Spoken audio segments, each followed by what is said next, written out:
Good morning everyone, কেমন আছো তোমরা সবাই? আশা করছি খুব ভালো আছো, আর আমরাও খুব ভালো আছি। এটা আমাদের গল্প চ্যানেলে তোমাদের সকলকে স্বাগত। আজ আবারও একটা ব্লগ নিয়ে চলে এসেছি তোমাদের কাছে। আমি এই কদিন ধরে আমার ভালো লাগাগুলো তোমাদের সাথে শেয়ার করছিলাম। তোমরা এত ভালোবাসা দিয়েছো, আমি সত্যিই খুব আপ্লুত। আজ তাই একটু ব্লগ নিয়ে এসেছি তোমাদের কাছে। আজ ছাদে সকালবেলায় ওয়ার্কআউটটা করে নিয়েছি। যখন ঘুম থেকে উঠলাম তখন দেখলাম বাইরে বৃষ্টি হচ্ছে, তাই আজকে যেতে পারিনি মর্নিং ওয়াকে। তাই ছাদেই করে নিয়েছি ওয়ার্কআউটটা। আর তারপরেই জল খেয়ে ড্রেস চেঞ্জ করে লেগে পড়েছি কাজে।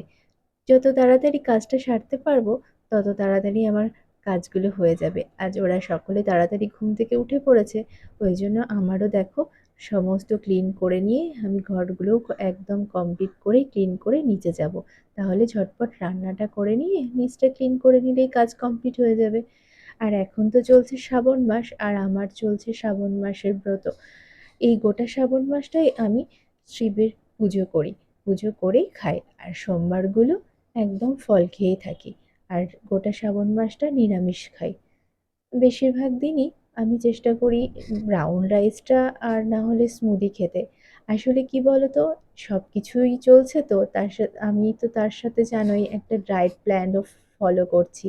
তার জন্য ওটার জন্য আমাকে একটু খেয়াল রেখে নানা রকম সব কিছু খেতে পারছি না। এই দেখো, গল্প করতে করতে দেখছি বাইরে বৃষ্টি, জানালা লাগাতে এসে একটু জল নিয়ে খেলা করে নিলাম, কারণ বৃষ্টি বর্ষাকালের বৃষ্টি, এই বৃষ্টিতে ভেজার তো কোনো উপায় নেই, ভিজলেই জ্বর আসবে। তাই আজকে আর ভেজা হলো না, জানলা লাগিয়ে নিচে চলে এসেছি। নিচটা একটুখানি ক্লিন করে নিয়ে আমি রান্নায় লেগে পড়বো। এই দেখো, আজকে মাছ আর শাক হবে।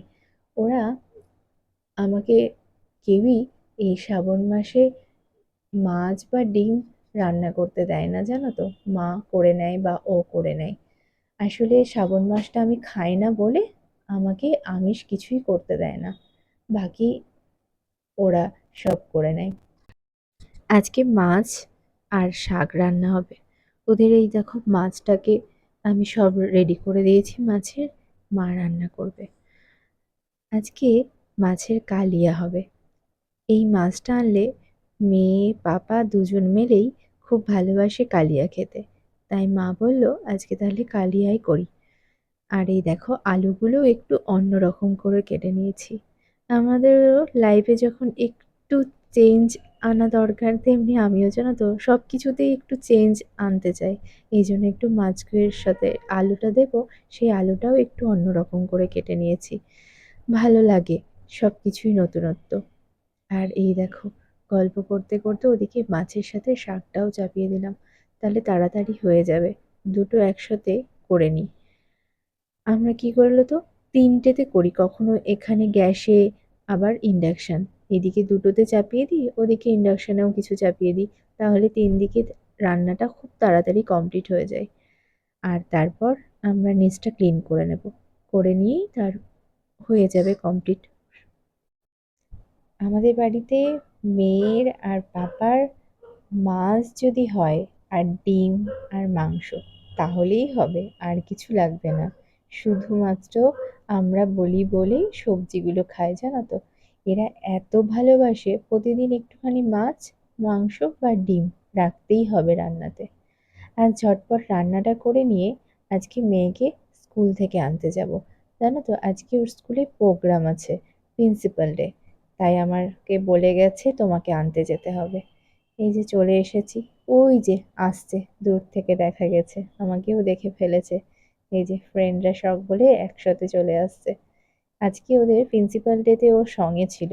এই যে ও এই ড্রেসে ছিল। এবার আমি ওকে নিয়ে বাড়ি চলে আসবো। এই দেখো, আজ আমরা রেডি হয়ে নিয়েছি। সন্ধ্যাবেলায় একটা ইনভিটেশন ছিল একটা হোটেল ফেমে, তো তিনজন মিলেই যাব। তাই একটু রেডি হয়ে আমরা এখানে চলে এসেছি। এবার যাদের আসার কথা ছিল তারা এখনো এসে পৌঁছায়নি, তাই একটু ফটোশ্যুট করে নিলাম। এই যে সামনে গাছগুলো এত ভালো লাগছিল, ছবি না তুলে আর পারলাম না। দাঁড়িয়ে শুধু শুধু থাকবো, তার থেকে একটু ছবি তুলি। ভেতরে গিয়ে বসে আমরা তিনজন মিলে একটু ফটোশ্যুট করলাম। প্রচণ্ড ভিড় ছিল আর এত লাউড ছিল যে ওখানে আমরা আর বেশিক্ষণ ছবি তুলতে পারিনি। তারপর সবাই চলে এলো, আমরা ডিনার করে বাড়ি ফিরে এসেছিলাম। জানো তো সেদিন প্রায় বাড়ি আসতে আসতে 12টা বেজে গেছিল। পরের দিন মেয়ের স্কুল ছিল। যাই হোক, বেশ ভালোই এনজয় করেছিলাম। আজকের মতো এটুকুই, দেখা হচ্ছে পরের ব্লগে।